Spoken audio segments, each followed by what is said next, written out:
नमस्कार दोस्तों, स्वागत है आप सभी का आज के मुख्य समाचार के इस वीडियो में। जी हां दोस्तों, मोदी सरकार की तरफ से बड़ी और महत्वपूर्ण खबर की अपडेट निकल कर आ रही है, जिसकी सटीक जानकारी हम आपको इस वीडियो में देंगे। बस आप इस वीडियो के साथ अंत तक बने रहें। लेकिन उससे पहले आपसे एक छोटी सी रिक्वेस्ट है कि मुझे इस वीडियो को बनाने में बहुत मेहनत लगती है, तो इस मेहनत के लिए इस वीडियो पर एक लाइक जरूर कीजिएगा और साथ ही वीडियो के नीचे दिए गए इस लाल बटन को दबाकर चैनल को सब्सक्राइब कीजिएगा और इस घंटी को भी दबाइएगा ताकि आपको दिन भर की बड़ी खबरों की जानकारी लगातार मिलती रहे। तो चलिए दोस्तों, एक एक करके सभी बड़ी खबरों के बारे में जान लेते हैं। तो दोस्तों, आज की पहली बड़ी खबर की अपडेट की बात करें तो देखिए, चीन और ठंड का कैसा मुकाबला कर रहे हैं जाबाज सैनिक, पूरी कहानी बयां कर रही है तस्वीर। जी हां, लद्दाख के दौलत बेग ओल्डी सेक्टर में पिछली रात बर्फबारी हुई और 1597 किलोमीटर लंबे लाइन ऑफ एक्चुअल कंट्रोल पर तापमान शून्य के नीचे जा चुका है। बर्फीली हवा मौसम को और भी भयानक बना देती है, लेकिन ये मौसम की मार भारतीय सैनिकों के लिए फौलादी जज्बे के सामने उसी तरह फीकी पड़ जाती है जिस तरह देश के जवानों ने चीनी सैनिकों के मंसूबों को नाकाम कर दिया है। सेना यहां एक साथ दो दुश्मनों से मुकाबला कर रही है। दोनों ही मोर्चों पर कठिन चुनौती के बावजूद भारतीय सेना के वीर पोजीशन से 1 इंच पीछे नहीं हटे हैं। टकराव वाले सभी इलाकों में सैनिक मई से भी पीपल्स लिबरेशन आर्मी के सैनिकों के सामने डटे हुए हैं। भारत और चीन में टकराव के कम करने के लिए बनी सहमति की रिपोर्ट्स के बीच जमीन पर स्थिति में अभी कोई बदलाव नहीं हुआ है। भारत और चीन के बीच 8 दौर की बातचीत हो चुकी है, लेकिन अभी तक कोई ठोस परिणाम नहीं दिखा है। खराब मौसम से विचलित हुए बिना भारतीय सैनिक स्नो टेंट और इग्लू में रह रहे हैं, जबकि ठंड और भारतीय सैनिकों के हौसले के सामने पस्त पड़ चुके चीनी सैनिक कंटेनर्स में दुबके हुए हैं। भारतीय सेना स्पेशल फोर्सेस के साथ LAC पर तैनात है और तनाव बरकरार है। और अगली बड़ी खबर की बात करें तो यहाँ बेटियां करेंगी ग्रेजुएशन पास तो मिलेंगे 50,000 रुपए सीधे अकाउंट में होगा ट्रांसफर। जी हाँ, बेटियों को पढ़ लिखकर आगे बढ़ाने के मकसद से बिहार सरकार ने बेटियों के लिए एक खास पहल की है। नए फैसले के बाद बिहार में अब जो बेटियां ग्रेजुएशन पास करेंगी उन्हें सरकार की तरफ से पूरे 50,000 रुपए दिए जाएंगे। अच्छी बात यह है कि मुख्यमंत्री स्नातक बालिका प्रोत्साहन योजना के तहत मिलने वाला ये पैसा उन बेटियों के अकाउंट में सीधे ट्रांसफर किया जाएगा। बता दें कि विधानसभा चुनाव 2020 के समय मुख्यमंत्री नीतीश कुमार ने अनाउंस किया था कि अगर फिर से उनकी सरकार बनी तो ग्रेजुएशन पास करने वाली छात्राओं को 50,000 रुपए प्रोत्साहन राशि दी जाएगी। सरकार ने अब इस पर अमल करने की तैयारी कर ली है। खबर के मुताबिक बिहार सरकार के शिक्षा विभाग ने मुख्यमंत्री स्नातक बालिका प्रोत्साहन योजना के तहत ग्रेजुएशन पास करने वाली बेटियों के बैंक खाते में प्रोत्साहन राशि भेजने का प्रपोजल तैयार किया है। खबर के मुताबिक इसे वित्त विभाग के पास मंजूरी के लिए भेजा जा रहा है, फिर कैबिनेट से मंजूरी ली जाएगी और फिर इसे लागू कर दिया जाएगा।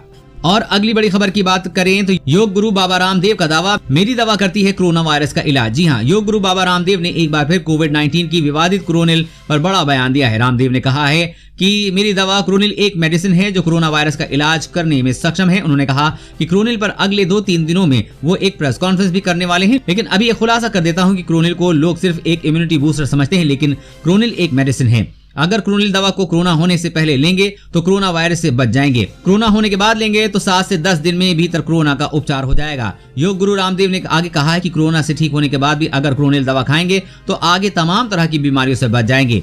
अगर लंबे समय तक इसका इस्तेमाल करेंगे तो 100 साल तक अच्छे से जिएंगे। आने वाले 5 से 10 सालों तक दुनिया अभी इससे जूझने वाली है, इसलिए क्रोनिल दवा को कोरोना होने से पहले, कोरोना होने के बाद और कोरोना से ठीक होने के बाद खाते रहें। दोस्तों, आपको क्या लगता है, बाबा रामदेव के ये बड़े बड़े दावे सही है या नहीं, हमें कमेंट करके जरूर बताइएगा। और अगली बड़ी खबर की बात करें तो 30 किलोमीटर की रेंज में दुश्मन के विमानों को मार गिराएगा ये मिसाइल, खासियत जान चीन और पाकिस्तान के उड़े होश।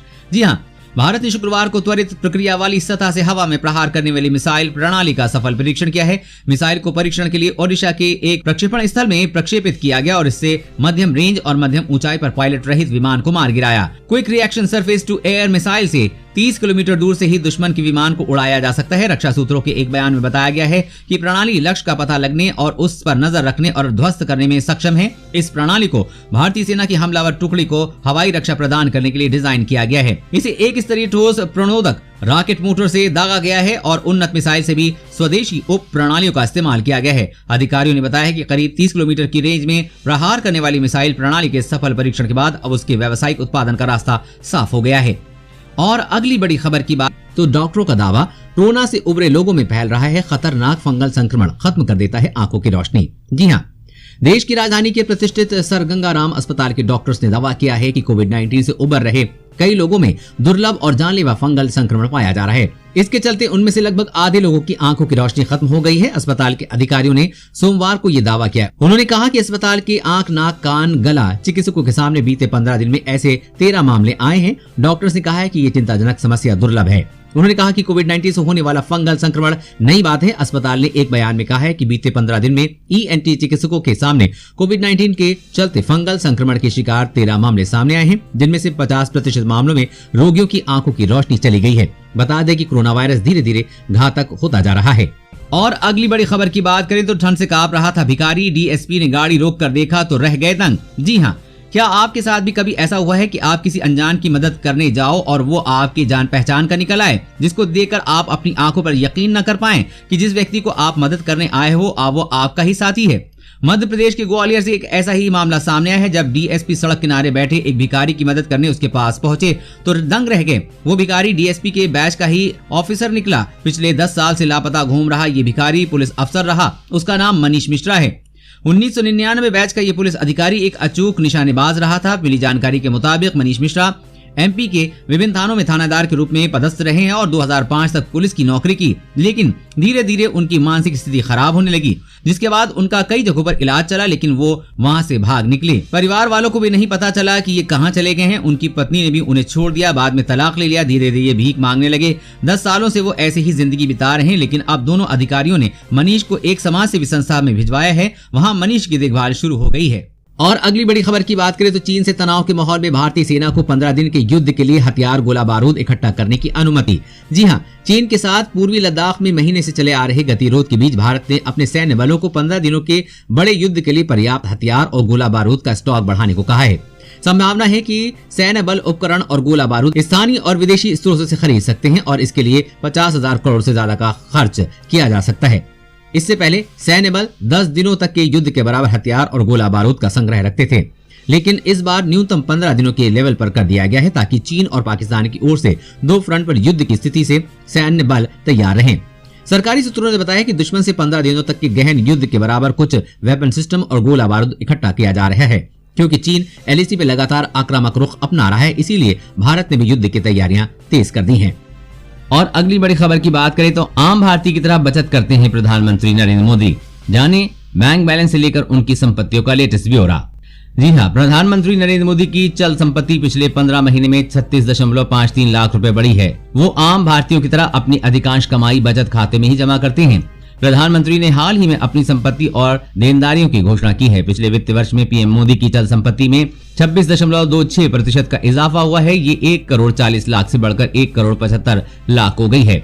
हालिया रिपोर्ट से पता चला है कि प्रधानमंत्री जीवन बीमा, राष्ट्रीय बचत पत्र और बुनियादी ढांचा बॉन्ड के जरिए ही बचत कर रहे हैं। परिसंपत्तियों और देनदारियों की घोषणा से ये भी पता चलता है कि उन्होंने NSE से अधिक निवेश किया है और उनका बीमा प्रीमियम कम हुआ है। रिपोर्ट के मुताबिक प्रधानमंत्री के पास कोई देनदारी नहीं है और उनके पास कार नहीं है। उनके पास सोने के 4 अंगूठियां हैं। वो 8,43,124 रुपए के राष्ट्रीय बचत प्रमाण पत्र के माध्यम से टैक्स सेविंग करते हैं। और अगली बड़ी खबर की बात करें तो सरकार का बड़ा ऐलान, 2 लाख युवाओं को बांटी जाएगी मोटरसाइकिल। जी हां, ममता सरकार ने लोगों को आत्मनिर्भर बनाने के लिए बंगाल सरकार की कर्म साथी स्कीम के तहत 2 लाख युवाओं को मोटरसाइकिल बांटेगी। इसके साथ ही सरकार युवाओं को अपना व्यवसाय शुरू करने के लिए प्रोत्साहित भी कर रही है। पश्चिम बंगाल की सीएम ममता बनर्जी ने 4 नवंबर को लगभग 10 लाख लोगों की मदद करने का लक्ष्य रखा था, जो 2 लाख लाभार्थियों पर निर्भर है। इसके अंतर्गत सरकार ने मोटरसाइकिल देने की बात कही है। सभी मोटरसाइकिल पर एक ऐसा बॉक्स लगाया जाएगा जिस पर लाभार्थी फल, सब्जियां, कपड़े और अन्य आवश्यक सामान रख कर बेच सकेंगे। ममता सरकार ने कहा कि इन लोगों को न बस आत्मनिर्भर बनाया जाएगा, बल्कि उन लोगों से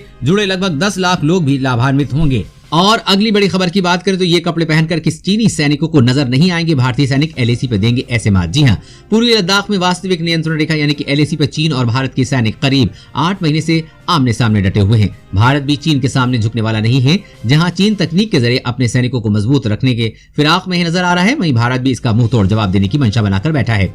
इसी की बीच एक बड़ी खबर आ रही की जानकारी के अनुसार जल्द ही भारतीय सैनिक के हाथों में ऐसे कपड़े आने वाले हैं जिन्हें पहनकर वो दिखाई नहीं देंगे।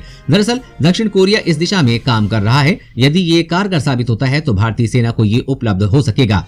दक्षिण कोरिया ने कुछ दिन पहले ही ऐसी क्लोनिंग स्किन तैयार करने का काम किया है, जिसे पहनने के बाद सैनिक या कोई भी अपने आसपास के वातावरण में ऐसा घुल मिल जाएगा कि नजर नहीं आएगा।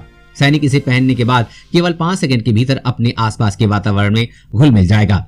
इसका मतलब ये है कि ये कुछ इस तरह का होगा कि यदि बर्फीले इलाके में सैनिक इसे पहने तो बर्फ जैसे ही नजर आएंगे और उनकी स्किन या कपड़ों का कोई हिस्सा नहीं नजर आएगा। मोदी सरकार जल्द ही इसे सैनिकों को उपलब्ध करवाएगी।